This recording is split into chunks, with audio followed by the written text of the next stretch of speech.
What is the president's confidence level in getting 218 votes in the House by the end of this week in order for him to sign it on Friday?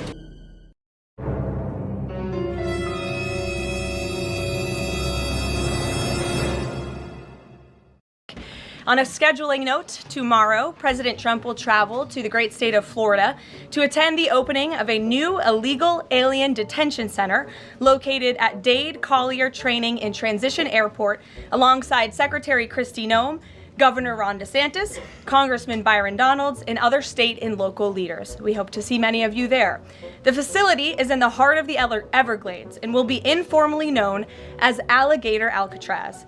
There is only one road leading in, and the only way out is a one-way flight. It is isolated and surrounded by dangerous wildlife and unforgiving terrain. The facility will have up to 5,000 beds to house, process, and deport criminal illegal aliens. This is an efficient and low-cost way to help carry out the largest mass deportation campaign in American history. We are truly coming off a historic week of President Trump racking up win after win on behalf of the American people. President Trump restored peace through strength and acted decisively as commander-in-chief to obliterate the immediate threat of the Iranian regime's nuclear capabilities and then brokered a ceasefire between Israel and Iran, which continues to hold. Then, the president traveled to the Netherlands and achieved a monumental win for the United States and the NATO alliance by getting our allies to dedicate 5% of their GDPs to military spending.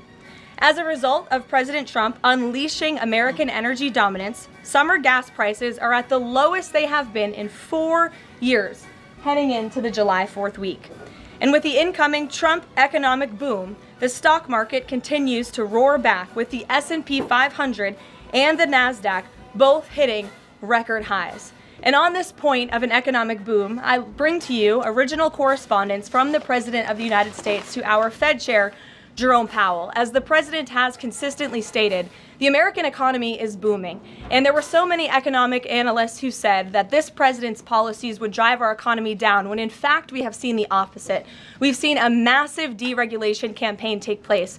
We've seen inflation completely diminished from where it was under the reckless spending and the bad policies of the previous incompetent administration. I would remind the Fed chair, and I would remind the entire world, that this is a president who was a businessman first, and he knows what he is doing. He has a proven economic formula that worked in his first term as president, and it is working again. The one problem that remains is high interest rates for the American people. The American people want to borrow money cheaply, and they should be able to do that. But unfortunately, we have interest rates that are still too high. So the president sent this note to the Fed chair today.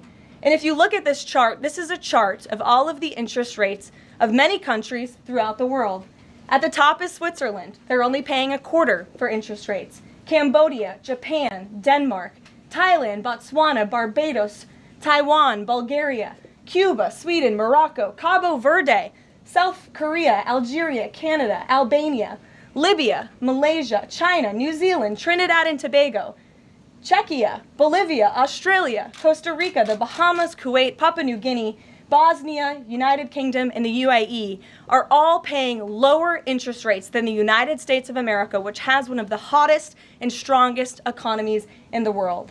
The president sent this note to the Fed chair.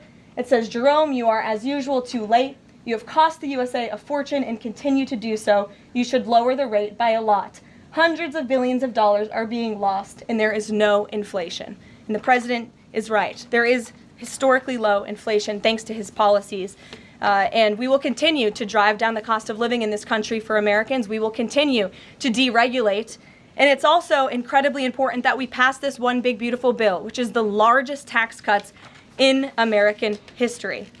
And that's why the White House and the president himself have been in touch with lawmakers all weekend long to get this bill passed. And they are working very hard to do so. It remains a top priority for the president.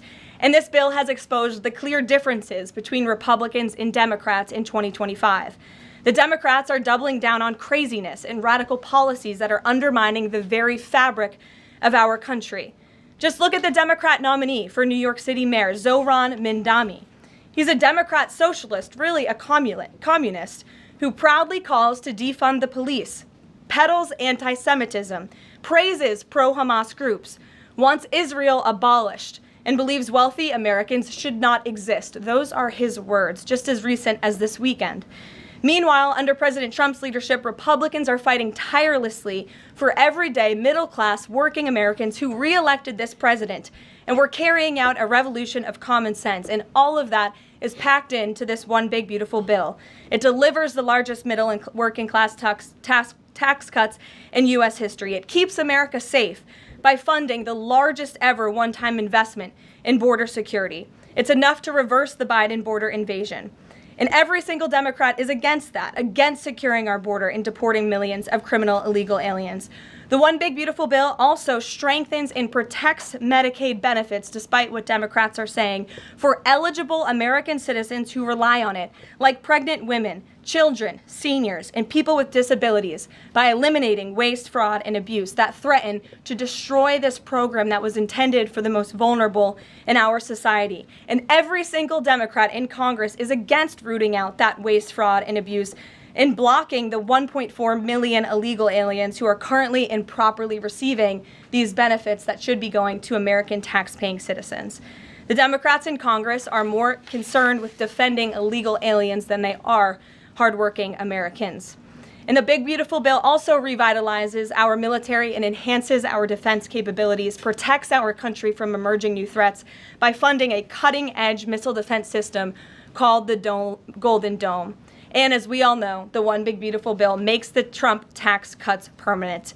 The White House and the president are adamant that this bill is passed and that this bill makes its way to his desk. Republicans need to stay tough and unified during the home stretch, and we are counting on them to get the job done.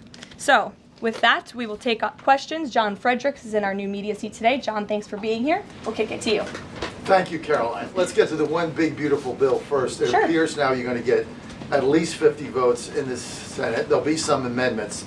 What is the president's confidence level in getting 218 votes in the House by the end of this week in order for him to sign it on Friday? Well, look, we are very well aware, the president is very well aware, that this bill needs to not only pass out of the Senate, but it needs to go back to the House, and we need the full weight of the Republican conference to get behind this bill, and we expect them to, and we are confident that they will.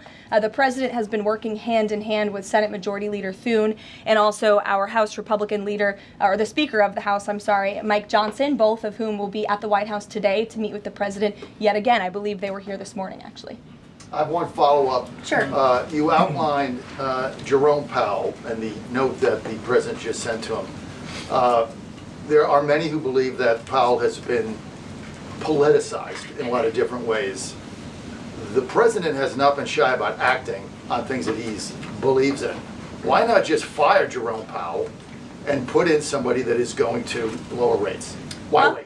Well, it's a good question, and one you can ask the president, because that's a decision for him to make. But you're right to point out the politicization of the Fed, and it's very unfortunate for our country. But Jerome Powell cut rates numerous times ahead of the election when Joe Biden was in this Oval Office, but now he refuses to, and the economy is in a much better place. So there really isn't a good explanation for that, and the president is rightfully calling attention to it.